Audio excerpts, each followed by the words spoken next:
Activity కానీ రైతాంగానికి సాయం కానీ మేము హర్షిస్తాం, తప్పు కాదు.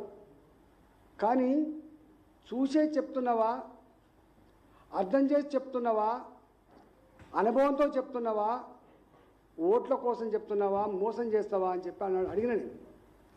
కానీ ఆనాడు పెద్దలు దాని మీద పట్టించుకోలే. ఎందుకంటే ఆనాడు మూడంతా కూడా కేసీఆర్ను ఓడగొట్టాలి, ప్రత్యామ్నాయం వీళ్ళే ఉండాలని చెప్పి ఇలా కోటేయాలని చెప్పి నిర్ణయించుకున్నారు. కాబట్టి రైతు పాలసీ, యువ పాలసీ, విద్యార్థి పాలసీ, నిరుద్యోగ యువత పాలసీ, ఇట్లా ఒక్కొక్క జిల్లాలో ఒక్కొక్క బహిరంగ సభలో రాహుల్ గాంధీ గారి చేత ఒకటి, ప్రియాంక గాంధీ గారి చేత ఒకటి, వాళ్ళ దేశ అధ్యక్షుల చేత ఒకటి, ఇట్లా అనేక ఇచ్చింది, హామీలు ఇచ్చింది. అందులో ఒక హామీ రైతాంగానికి 2 లక్షల రూపాయలు రుణమాఫీ, అన్కండిషనల్, ఏ కండిషన్ లేదు. ఇవాళ ఏ 6 పేజీల నిబంధనలు అయితే ఇవాళ ప్రకటించారో, రైతు రుణమాఫీకి 6 పేజీల నియమ నిబంధనలు అని చెప్పి ప్రకటించారో, ఈ నియమ నిబంధనలే రైతుకు ఉరితాళ్ళు.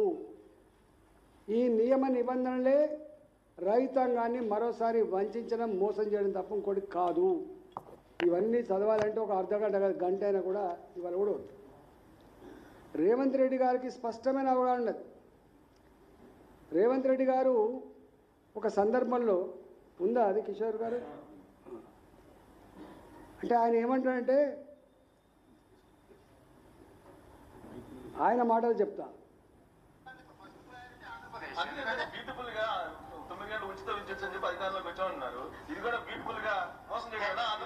నేనేమంటున్నా అంటే ఆంధ్ర తెలంగాణ కాదు, మొత్తం భారతదేశంలో ప్రజలు మమ్మల్ని రాజకీయ నాయకులు మోసం చేయాలని కోరుకుంటుంటారు. ప్రజలు మేము నిజం చెప్తే వాళ్ళు నమ్మడం కాదు, ఇష్టం ఉండదు వాళ్ళకు. నమ్మకపోవడం వేరు. నేను నిజం చెప్పినానుకో, ఇది ఫ్యాక్ట్ అని చెప్పినానుకో, రేవంత్ రెడ్డి మంచోడు కదా, ఆయనకి ఇష్టం లేదు, ఆయన కాదు కాబట్టి ఆయన అంతే చెప్తాడు. అంటే భారత ప్రజానీకం గురించి, తెలంగాణ ప్రజానీకం గురించి రేవంత్ రెడ్డి గారు మాట్లాడిన మాట మీరు విన్నారు. ఏమంటాడు ఆయన? రాజకీయ పార్టీలు, రాజకీయ నాయకులు ప్రజల్ని మోసం చేయాలని చెప్పి ఎదురు చూస్తారట.